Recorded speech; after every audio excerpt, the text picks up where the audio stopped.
सरकार तो है मलंगांगी। आपने भी होगा जंतर मंत्र पे महिला विद्यार्थी के। हाँ वो पता है। वेरे नहीं हाँ। तो जड़ा मलंगांगी सरकार होनी उड़ा झंडे ठाए रखने पड़ा। मैं आ गई हूँ कि मैं कुछ बोल नहीं सकती है कि मैं इतनी इस सदमे में आ चुकी हूँ। मैंने तो सब कुछ गवा दिया अपना, पति भी चले गए, पापा भी चले गए। अगर कोई परिवार होता फिर उसको ये पता लगता कि बेटी का दुख क्या होता है, दामाद का दुख क्या होता है। अभी ऐसे छोटे छोटे बच्चे हैं, अभी किस विषय पर पालेगी। पापा हैं जो 1.5 साल बाद बाहर निकले हैं।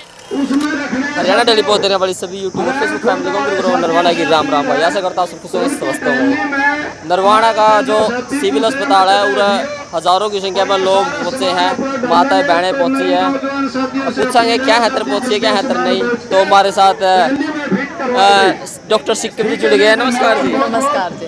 क्या बात हो रही है? 1000 कदे घड़िया आंदोलन जी भी हो गए।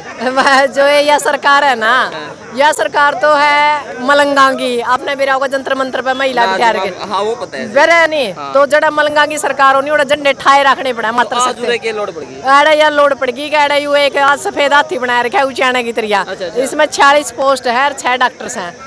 हाँ नु काम चल रहा कोनी नरवाना का जुगर नासा में डंडा देकर उचाड़ा में डॉक्टर मंगा ली। उचाड़ा तो आज नरवाना है क्योंकि यू मेरा मायका है और वह मेरी ससुराल है। बराबर का अधिकार है और सरकार का दोनों जगह नासा में डंडा देने का ठेका ले रखा मैंने। अच्छा फिर के सलाह बनी है? सलाह ये बनी है कि एसडीएम को ज्ञापन देवांगे, यदि वो मानना है तो ठीक है 1 महीना का टाइम दे, नहीं फिर 1 महीना बाद फिर हम तो आंदोलन जीवी तो सरकार कहने लगी कोई खालिस्तानी कोई पाकिस्तानी किमें कहो। फिर हमने भी एक के बाद का सिस्टम बना लिया, चाहे कुछ भी हो जो इस सरकार का गिला लड़ांगे और लड़ांगे तभी जीतांगे। क्योंकि जब मूलभूत सुविधाएं भी हमने लड़का लेनी पड़ा है तो लड़ना ही पड़ेगा, मजबूरी है। क्योंकि मूलभूत सुविधाओं के बिना तो देखो जी नहीं सकता इंसान। शिक्षा है, रोजगार है। अब एक बात बताओ, हेल्थ तो सबसे पहली एक प्राथमिकता है हमारी। हेल्थ के ऊपर यदि डॉक्टर नहीं तो जाए कहाँ? यहाँ से रोहतक कभी अग्रोवा रेफर कर देते हैं। गरीब लोगों के पास आने के लिए तो नरवाना तक का किराया नहीं है, तो अग्रोवा रोहतक कैसे जाएगा? तो अनिल विज तो आए थे अभी पीछे से। हाँ गब्बर आया था, गब्बर आया था। मतलब नौकरी देने की बजाय नौकरी छीनने पे ज्यादा ध्यान है, काम पे ध्यान नहीं करते या दवाइयों पे ध्यान देते या जो वैकेंसियाँ खाली है उनको भरते। वहाँ तो पहले ही हमारे पास पुलिस कर्मचारी कम है और फिर मतलब टोटा पे टोटा करके चले गए। यानी गब्बर है, काम कुछ करना नहीं, दिखावा ज्यादा है, धरातल पे कुछ नहीं है, जुमलों की सरकार है। नमस्कार जी। जी नमस्कार जी। बस कुछ नहीं जी, है शहीद की वाइफ हूँ। 2 साल हो गए हस्बैंड जो शहीद हो चुके थे। और मैं तो मोदी सरकार को यही कहना चाहूँगी कि काश उसके परिवार होता और उसको मालूम होता जब कोई अपने को खोता है, अपने को खोते हैं जब उनको कितना दर्द होता है। क्योंकि मेरे हस्बैंड को 1.5 साल हस्बैंड शहीद हो गए थे दिल्ली। अच्छा किस उस पे थे वो? डिग्री बॉर्डर पे। अच्छा दिल्ली बॉर्डर पे किसान आंदोलन में। जी तो वो हो गए थे वहाँ पर, शहीद हो गए थे। तो जो पापा थे तो 1.5 साल बाद वो बैठ गए मर्ज में भी। मेरे जो जमाई थे वो भी ऐसे चले गए। मेरी बेटी का क्या होगा? तो मैं तो बस यही कहना चाहूँगी कि अगर मोदी जी को परिवार होता फिर उसको ये पता लगता कि बेटी का दुख क्या होता है, दामाद का दुख क्या होता है। अभी ऐसे छोटे छोटे बच्चे हैं, अभी किस विषय पर पालेगी। पापा हैं जो 1.5 साल बाद बाहर निकले हैं तो अर्थी पर ही निकले हैं। आपके लिए ये सरकार कैसी है आपके लिए? बिल्कुल ही गंदी। मैंने तो सब कुछ गवा दिया अपना, पति भी चले गए, पापा भी चले गए। एक मिनट में एक बात मैं बता दूं भाई, जो 13 महीने किसान आंदोलन चला था वहाँ पर है जो इनके जो पति जी थे जो किसान थे उन्होंने शहीदी पाली थी। उनके बाद है थे वो भी इसी गम में गुजर गए। मतलब उस आंदोलन ने उस जो सरकार का रवैया था एक हंसता खेलता परिवार उजाड़ दिया। तो आप देख सकते हो मेरा छोटा सा बच्चा है तो मेरे को पूछता है, हर रोज पूछता भी है कि मम्मी पापा कहाँ हैं, अभी कब आएंगे कब नहीं। पर अब तो वो समझा दिया मैंने उसको, खुद को मैंने मजबूत बनाया है। मैं आज भी इस किसान आंदोलन में साथ ही खड़ी हूँ क्योंकि मैं 2 कुर्बानियाँ दे चुकी हूँ। 1.5 साल के अंदर मेरे 2 चले गए, पापा भी चले गए मेरे दुख में और वो वहाँ पर ही रह गए थे, मुड़ के आए ही नहीं।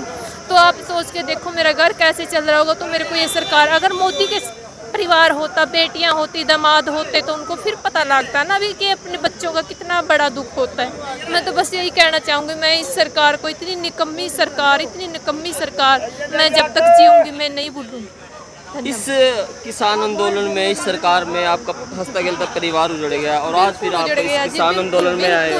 बिल्कुल मैं इतनी सदमे में आ गई हूँ कि मैं कुछ बोल नहीं सकती है कि मैं इतनी सदमे में आ चुकी हूँ।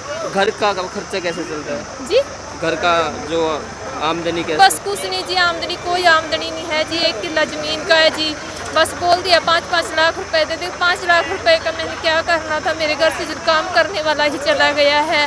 कोई छोटा मोटा लोन लप्पा करवा ले, उसके साथ थोड़ा मोटा काम चला लेती हूँ। कुछ भाई है, मेरा एक भाई है मेरे से छोटा है, नरेश नाम है, कुछ वो करते हैं बेचारे, बस हाथ जोड़ते हैं मेरी साइड। भाई मेरे को रोके मत दिखाना। कौन से गांव से आप? मैं गांव तारागढ़ है, कैथल जींद रोड पे जी। कैथल जींद रोड पे तारागढ़ मेरे गांव है। मायके हैं। और हंसडैर से, ये हंसडैर रही खनौरी के पास, यहाँ मेरी शादी हुई है। यहाँ मेरी अब आप हंसडैर रहते हो? जी हाँ, हंसडैर मेरी शादी हुई है जी।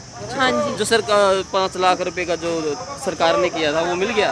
वो मिल तो गया जी, फिर लेकिन उसका उसमें चले गया। बच्चा कितने साल का बच्चा वो? बच्चा मेरा अभी +2 कर रहे हैं सर। +2 कर रहे हैं। हाँ जी सर। कितना परिवार आपका? बच्चे बस कितने? माँ बेटा ही है सर। माँ बेटा हैं। जी अकेले। तो भाई आप देख सकते हो, ये वो परिवार है, आप लाइव तस्वीरों में देख सकते हैं। इनके जो पति थे, जब वो किसान आंदोलन चला था उसमें उन्होंने शहीदी पा ली थी।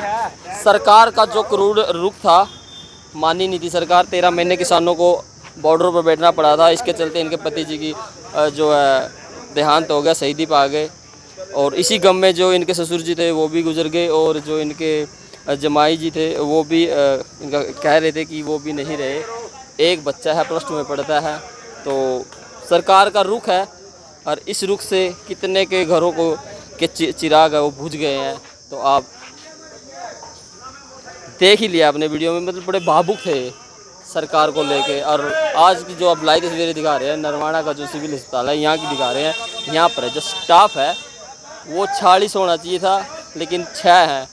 और जैसे बेड है, बेड भी नहीं है। हम तो नरवाना में रहते हैं, जैसे कुछ भी चोट लगती है सीधा पर्चा या तो रोहतक पीजीआई का निकलता है, या फिर अग्रोहा का, या फिर खानपुर का निकलता है। मतलब छोटा इलाज भी करने के लिए ये बाहर रेफ़र कर देते हैं। ये हालात है इस नागरिक अस्पताल नरवाना के। और इसी के उपलक्ष्य, इसी के इसमें जो किसान भाई अपने यहाँ पर डटे हुए खड़े हुए हैं, और इन्होंने ज्ञापन देने के लिए, जो SDM नरवाना को ज्ञापन देने के लिए गए हैं, ताकि जो हमारे स्वास्थ्य मंत्री अनिल विज जी है उन तक ये बात पहुँचे, और नरवाना का जो अस्पताल है इसका जो हालात है जो सुधारे जाए। वीडियो को ज़्यादा से ज़्यादा शेयर जरूर कीजिएगा। अगर आप फेसबुक पर देख रहे पेज को फॉलो कीजिएगा, चैनल को सब्सक्राइब कीजिएगा। जय हिंद, जय भारत, जय संविधान।